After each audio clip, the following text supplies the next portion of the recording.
Mr. Stink, a book by David Walliams and read by Mr. Green. This episode, and every subsequent episode of Mr. Stink, is dedicated to Class 6. Chapter 2.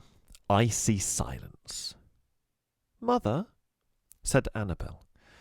Mother finished chewing her food completely, then swallowed it before finally replying. "Yes, my darling child. Chloe just took one of her sausages off her plate and hid it in her napkin."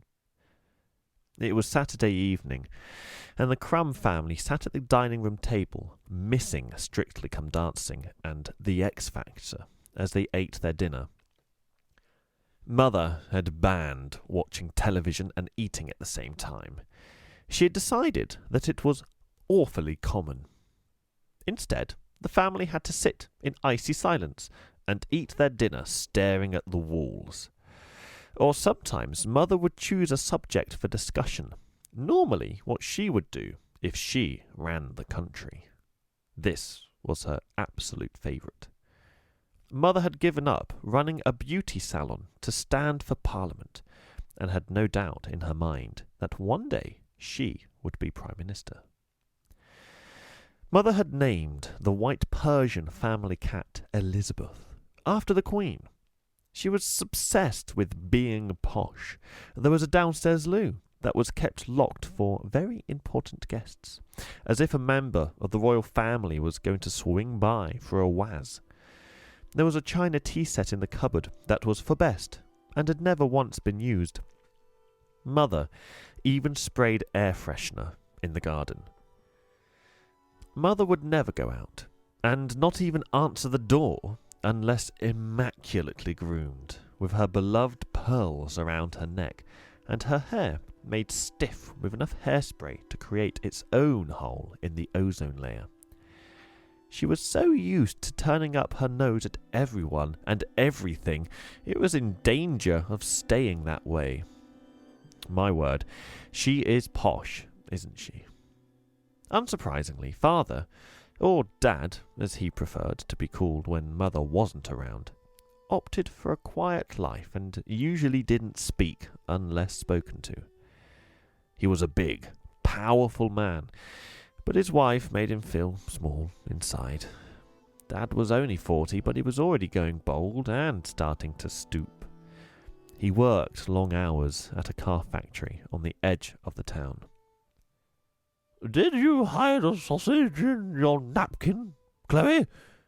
demanded Mother. "You're always trying to get me into trouble," snapped Chloe. And this was true. Annabel was 2 years younger than Chloe, and one of those children adults think are perfect, but other children don't like because they're snotty little goody-goodies. Annabel loved getting Chloe into trouble. She would lie in her bed in a bright pink room upstairs, rolling around, crying and shouting, "Chloe, get off me, you're hurting me!" Even though Chloe was quietly writing away in her room next door. You could say that Annabel was evil. She was certainly evil to her older sister. "Oh, sorry, Mother, it just slipped into my lap," said Chloe guiltily. Her plan had been to smuggle the sausage out for Mr. Stink. She'd been thinking about him all evening, imagining him shivering out there in the cold, dark December night as they sat in the warm, eating away. "Well then, Chloe, unroll it from your napkin and put it back on your plate," ordered Mother. "I am so ashamed that we're even eating sausages for dinner.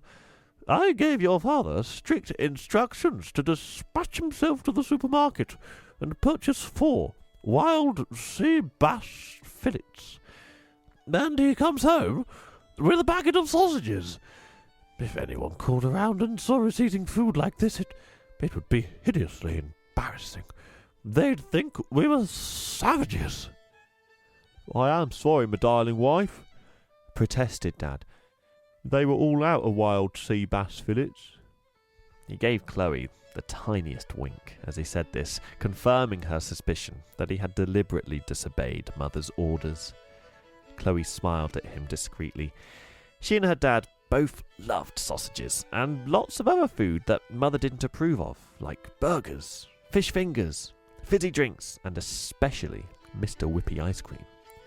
The devil's spume, Mother called it. "I've never eaten anything from a van," she would say. "I'd rather die." "All right, now all hands on deck as we clear up," said Mother, when they'd finished eating. "Annabelle, my precious angel, you clear the table. Chloe, you can wash up, and husband, you dry." When she said all hands on deck, what she really meant was everybody's hands except hers. As the rest of the family all went about their duties, Mother reclined on the sofa and started unwrapping a wafer-thin chocolate mint. She allowed herself one chocolate mint a day. She nibbled so infuriatingly slowly, she made each one last an hour. "One of my Bendix's luxury chocolate mints has gone walkies again," she called out. Annabelle shot Chloe an accusing look before returning to the dining room to collect some more plates. "I bet it was you, fatty," she hissed. "Be nice, Annabelle," chided Dad. Chloe felt guilty, even though it wasn't her who'd been scoffing her mother's chocolates. She and Dad assumed their familiar positions at the sink. "Chloe, why were you trying to hide one of your sausages?" he asked. "If you didn't like it, you could have just said." "I wasn't trying to hide it, Dad." Then what were you doing with it?" And suddenly Annabelle appeared, with another stack of dirty plates, and the pair fell silent. They waited a moment until she had gone. "Well, Dad, you know that tramp who always sits on the same bench every day?" "Mr. Stink?" "Yeah. Well, I thought his dog looked hungry, and I wanted to bring her a sausage or two. It was a lie, but not a big one." "Well, I suppose there isn't any harm in giving his poor dog a bit of food," said Dad. Just this once, though, you understand? But just this once, Chloe, or Mr. Stink will expect you to feed his dog every day. Now, I hid another packet of sausages behind the creme fraiche, whatever that is. I'll cook them up for you before your mother gets up tomorrow, and you can give them..." "What are you two conspiring about?" demanded Mother from the sitting room. "Oh, we're just debating which of the Queen's 4 children we most admire," said Dad. "I'm putting forward Anne for her equestrian skills, though Chloe's making a strong case for Prince Charles and his unrivalled range of organic biscuits."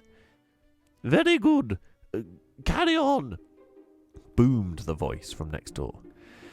Dad smiled at Chloe, cheekily. I hope you enjoyed this chapter of Mr. Stink. You can catch the next chapter on our YouTube channel, Mr. Green Reads. Until then, I'll see you next time.